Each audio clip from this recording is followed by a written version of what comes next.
সকলকে জানাই শুভ নববর্ষ। আজকে পয়লা বৈশাখ, নতুন বছরের প্রথম দিন। তাই জন্যে চলে এসেছি সকলে মিলে একটা নতুন মন্দির দর্শন করতে, মায়াকে দর্শন করতে। এখানে বর্মশায়ের এক বন্ধুর বাড়ি, তো সে অনেকবারই এসেছে মন্দিরটা, আর মন্দিরটা নতুন করে প্রতিষ্ঠা হয়েছে, তাই সে দেখাতে এনেছে। আর আসার পর বেশ ভালো লাগলো। মন্দিরটা আটচালার, এত সুন্দর করে আজকে লাইটিং দিয়ে সাজানো হয়েছে এবং মাকে ভীষণ সুন্দর সাজানো হয়েছে। চলো তোমাদেরকেও দর্শন করাই, আর আমিও ফার্স্ট টাইম মাকে দর্শন করি।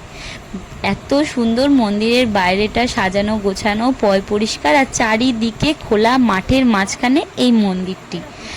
প্রথমে ঢুকতেই রয়েছে শিব মন্দির ডান দিকে, তারপরেই রয়েছে এই মায়ের মন্দিরটা। ভীষণ সুন্দর মাকে আজকে সাজানো। আমাদের এই জগদীশপুর নামে আমি চিনে থাকি, কিন্তু এই পাড়ারও একটা নাম আছে, বাট পাড়ার নামটা আপাতত এখন মনে পড়ছে না। মাকে ভীষণ সুন্দরভাবে দর্শন করলাম। একটু পরেই শুরু হবে মায়ের আরতি, পুজো, সন্ধ্যা আরতি। এখন বাজে সন্ধ্যে 7:30, একটু পরেই শুরু হবে মায়ের পুজো, তারপরেই শুরু হবে ভোগ বিতরণ। ভেবেছি মায়ের ভোগ প্রসাদ খেয়েই বাড়ি যাব। তো চলো, পুজো শুরু হয়ে গেছিল, তারপরেই শুরু হলো আরতি, তারপরে দেয়া হলো চরণামৃত্য। আর চরণামৃত্য দেওয়ার পরে হাতে প্রসাদ পড়লো মুড়ি, আর তার সাথে ছোলা মটর ভাজা। এত ভালো লাগলো খেয়ে। তারপরেই পড়ে গেল হাতে লুচি আর সুজি, মায়ের সন্ধ্যা আরতির প্রসাদ। এত সুন্দরভাবে যে ওনাদের ব্যবহার, বেশ ভালো লাগলো।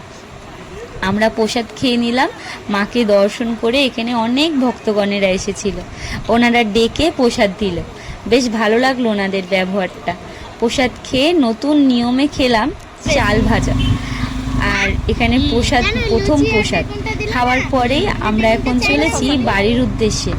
মন্দিরের বাইরেই এখানেই রয়েছে শ্মশান, আর শ্মশান পার করেই একদম সরু রাস্তা দিয়ে আমরা চলেছি বাড়ির উদ্দেশ্যে। এত সুন্দর এই গরমকালের হাওয়াটা দিচ্ছে এই মাঠের মাঝখান দিয়ে, রাস্তা দিয়ে আমরা চলেছি। এত ভালো লাগছে জায়গাটা, কি বলবো। চলো, আজকের ভিডিওটা কেমন লাগলো কমেন্টে জানিও।